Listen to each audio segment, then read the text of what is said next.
జీవితాలు అలాగుంటున్నారండి. బైబిల్ అంటే ఏందండి? సర్వలోకానిపై సువార్త ప్రకటించండి అన్నాడు. ఈరోజు వాక్యాన్ని ప్రకటించేవాడు లేరు, సువార్తని ప్రకటించేవాడు లేరు. ఏ శావుకుళ్ళు, ఎంత శావుకుడైనా కానీ, ఏ శావుకుడైనా కానీ ఈ వ్యాపారం చేద్దామా, ఈ పని చేద్దామా, ఈ పొలం వేద్దామా, ఇట్ట డబ్బు సంపాదిద్దాం, చూడండి ఇదే. కానీ అసలు చాలామంది చూడండి, నేను డబ్బు ఉంటే నేను సేవ చేస్తాను, చూడండి నేను డబ్బు ఉంటే సేవ చేస్తాను, నేను ఎంత బాకీ తీర్చేసుకొని నేను ఇక డబ్బులు సంపాదించుకొని పెద్ద సేవ చేయాలనుకుంటారు.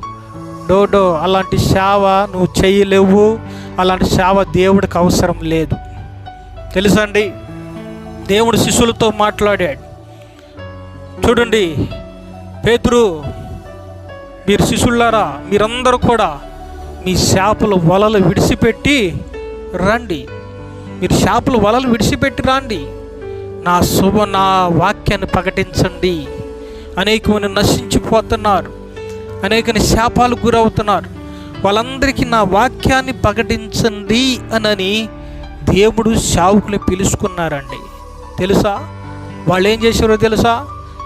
కీస్తున్నది ఉండదు ఏడు బిడ్డలారు, వాళ్ళు ఏం చేశారో తెలుసా? సేవ చేస్తా మరలా పోయి మళ్ళీ చేపలు పట్టుకుంటారు. ఒకసారి కాదు, 2 సార్లు. యేసు ప్రభువుని సిలువకేసి తిరిగి లేచినా కూడా మళ్ళీ చేపలు పట్టుకుంటానికి వెళ్తాడు.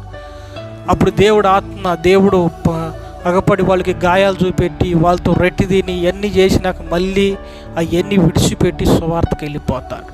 ఈ లోకంలో చాలామంది తెలుసండి, సేవనే నేను పాస్టర్ అనే చెప్పుకుంటున్నారు, కానీ నువ్వు అసలు సంఘం అన్నది నువ్వు కడతనావా లేదా? సంఘం అన్నది కడతనావా లేదా?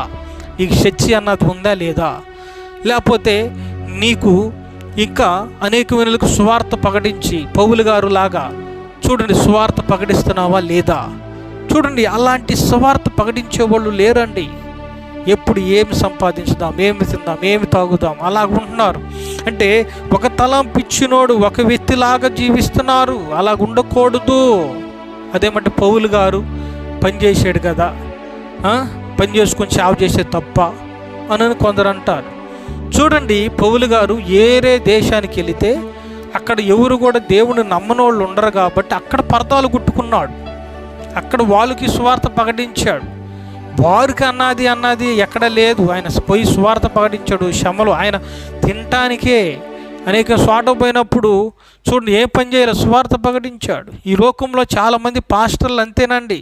పాస్టర్లు కానీ పాస్టర్లు కానీ విశ్వాసులు కానీ ఎలాగో నీకు ఉంటున్నారు. ఒకసారి ఆలోచించండి, నువ్వు 2 తలంపుల వ్యక్తిగా ఉంటున్నావా, 5